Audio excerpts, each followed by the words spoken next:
اعوذ باللہ من الشیطان الرجیم بسم اللہ الرحمن الرحیم۔ السلام علیکم تمام ناظرین کو۔ آج ہم نواں سبق سٹارٹ کرنے جا رہے ہیں، لیسن نمبر 9، جو کہ یہ بھی حرکات میں شمار ہوتے ہیں، جیسے کہ زبر زیر پیش کے حرکات تھے، اسی طرح دو زبر دو زیر دو پیش یہ بھی حرکات ہیں، ٹھیک ہے۔ تو یہ بھی حرکات میں شمار ہوتے ہیں، لیکن ایک چیز مختلف اس میں آپ کو بتاتا چلوں کہ دو زبر دو زیر اور دو پیش، ان تینوں کا ایک اور نام ہے کہ جسے ان تینوں کو ایک نام سے پکارا جاتا ہے، وہ ہے تنوین۔ اگر میں پوچھوں کسی سے کہ بھئی تنوین کسے کہتے ہیں، تو وہ جواب میں کہے گا دو زبر دو زیر دو پیش کو تنوین کہتے ہیں، ٹھیک ہے۔ اسی طرح اگر میں کسی سے پوچھوں کہ دو زبر دو زیر دو پیش کو کیا کہتے ہیں، تو وہ جواب دے گا کہ تنوین کہتے ہیں، ٹھیک ہے۔ اس کے علاوہ آپ کو آگے بتاتا چلوں کہ ایک زبر تو ویسی ہی حرکات کے ساتھ آپ لوگوں کو دکھائی دے رہا ہے کہ یہ ایک زبر تو ویسی ہی حرف کے ساتھ ہے، ٹھیک ہے، لیکن یہ دوسرا زبر جو ہے، یہ دوسرا زبر یہ نون ساکن کے بدلے آیا ہوا ہے۔ کس کے بدلے؟ نون ساکن کے بدلے۔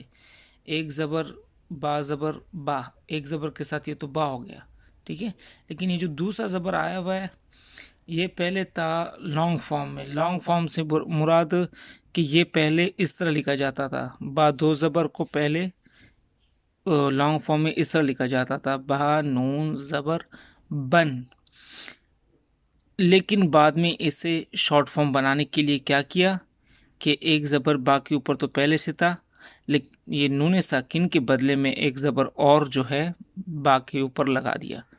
تو یہ جو دو زبر ہیں با کے اوپر، اس میں ایک زبر جو ہے وہ با کا اپنا ہے، اور یہ جو دوسرا زبر ہے یہ نون ساکن کے بدلے آیا ہوا ہے۔ اب قرآن میں کہیں پر بھی دیکھیں اگر کسی بھی حرف کے اوپر دو زبر ہوں تو ایک زبر تو اس حرف کا اپنا ہوگا، لیکن یہ دوسرا زبر ہے وہ نون ساکن کے بدلے ہوگا، تو آپ نے نون ساکن کو اس حرف کے ساتھ ملانا ہوگا۔ اب یہاں پر دیکھیں با زبر تو با بن گیا، لیکن با کے اوپر دو زبر ہیں، اوپر ایک اور زبر بھی ہے تو نون ساکن کا زبر ہے، تو یہاں پر با دو زبر بن پڑھیں گے۔ کیا پڑھیں گے؟ بن۔ دوسرا جو ہے وہ نون کی علامت ہے، دوسرا زبر نون ساکن کی علامت ہے، تو نون ساکن کو با سے ملا دیں گے، با دو زبر کیا ہو جائے گا؟ بن تن۔ یہاں پر دیکھیں با دو پیش، ایک پیش تو ویسے بھی حرف کا ہے، لیکن دوسرا پیش جو ہے وہ نون ساکن کے بدلے آیا ہوا ہے، بن، ٹھیک ہے۔ جن سن، ایک زبر ویسی سین کا ہے لیکن دوسرا زبر نون ساکن کے بدلے آیا ہوا ہے، سن قن۔ اب ہم بغیر رکے ہوئے سٹارٹ کرتے ہیں یہ پورا سبق، انشاءاللہ کوشش کریں گے کہ دو پیش تک پڑھیں، ٹھیک ہے۔ اب اس کو ہم ڈائریکٹلی پڑھتے ہیں، اگر ہجے میں پڑھیں گے تو با دو زبر بن، اور ہم کوشش کریں گے کہ اس کو روانی سے پڑھیں، اور آپ لوگ بھی کوشش کریں کہ اسے روانی سے یاد کریں۔ بن تن سن جن حن خن دن زن رن زن سن شن صن ظن طن ظن عن غن فن قن کن لن من نن ون ہن ان ین۔ یہاں پر ہمارا یہ دو زبر کا ختم ہو گیا، دو زبر کا ہم نے پڑھ لیا ہے۔ اس کے بعد ہم جو پڑھیں گے وہ ہے دو زیر۔ اب دو زیر الف سے لے کر یا تک حروف تہجی میں یہ دیکھیں تو سب کے نیچے پہلے جو تھا ان سب کے اوپر دو زبر تھا حروف تہجی میں، اور یہاں پر جو ہے حروف تہجی کے نیچے سب کے نیچے جو ہے دو زیر آئے ہوئے ہیں، اور یہ آپ کو میں نے پہلے سے بتایا ہے کہ دو زبر دو زیر اور دو پیش کو کیا کہتے ہیں؟ تنوین کہتے ہیں، اور یہ حرکات میں بھی شمار ہوتے ہیں۔ یہاں پر دیکھیں بن، با دو زیر کہیں گے تو با زیر بی بنتا ہے، لیکن دوسرا زیر جو ہے وہ نون ساکن کے بدلے ہے تو نون ساکن کو بی سے ملا دیں گے، بن، ٹھیک ہے۔ اس کو روانی سے با دو زیر بن، یہ ہجے میں ہے، روانی میں بن تن سن جن حن خن دن ذن رن زن سن شن صن ضن طن ضن عن غن فن قن کن لن من نن ون ہن ان ین. یہ ہمارا ختم ہو گیا. اگلا زیر دو زیر کا پارٹ.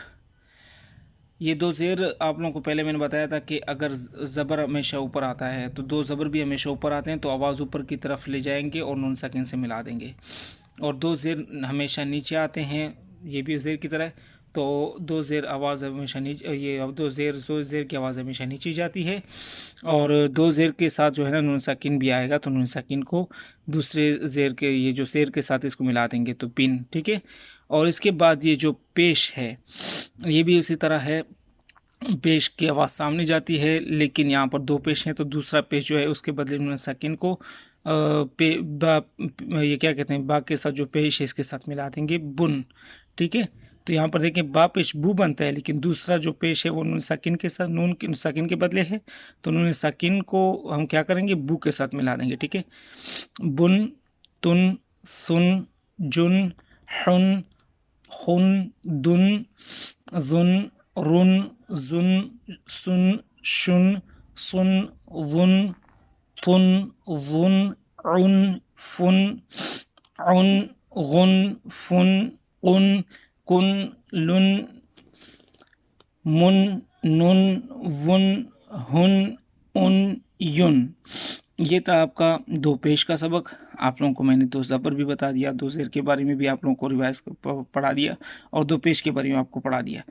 آپ لوگ کوشش کریں کہ اسے صرف اوپر سے نیچے کی طرف نہیں، مطلب کہ یہاں سے آپ نے پڑھا بن تن سن جن، یہ ٹوٹل یہاں یا تک جو ہے اس کو سیدھا بھی ریوائز کریں 5 دفعہ اور 5 دفعہ اور ریورس میں بھی اس طرح اس کو ریوائز کریں.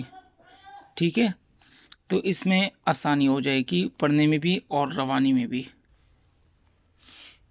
اور اس کے بعد یہ جو دو زیر ہیں اس کو ہم نے کس طرح پڑھا، پہلے اوپر سے نیچے کی طرف بن تن سن جن وغیرہ، یہ سارا پہلے ہم نے اس طرح پڑھا. اور اس کے بعد آپ لوگ یہ کوشش کریں اس کو ریوائز کرتے وقت 5 دفعہ ایسے اس طرح بھی پڑھیں سیدھا کر کے اور 5 دفعہ ریورس میں بھی، تاکہ آپ لوگ کو حرف کی پہچان ہو اور روانی بھی آپ کی ٹھیک ہو سکے. ٹھیک ہے. اسی طرح پیش کا بھی آپ اوپر سے نیچے کی طرف پہلے اس کو پورا ریوائز کریں روانی میں، بن تن سن جن حن اس طرح پورا، اور اس کے بعد جو ہے اس کو ریورس میں بھی 5 دفعہ اچھی طرح سے اس کو روانی کے ساتھ ریوائز کریں.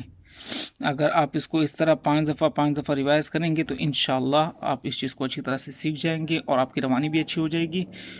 اور آپ لوگوں سے ریکویسٹ ہے کہ اسے اچھی طرح سے ریوائز کریں. اپنا خیال رکھیے گا، دعا میں یاد رکھیے گا. التماس دعا. اللہ حافظ.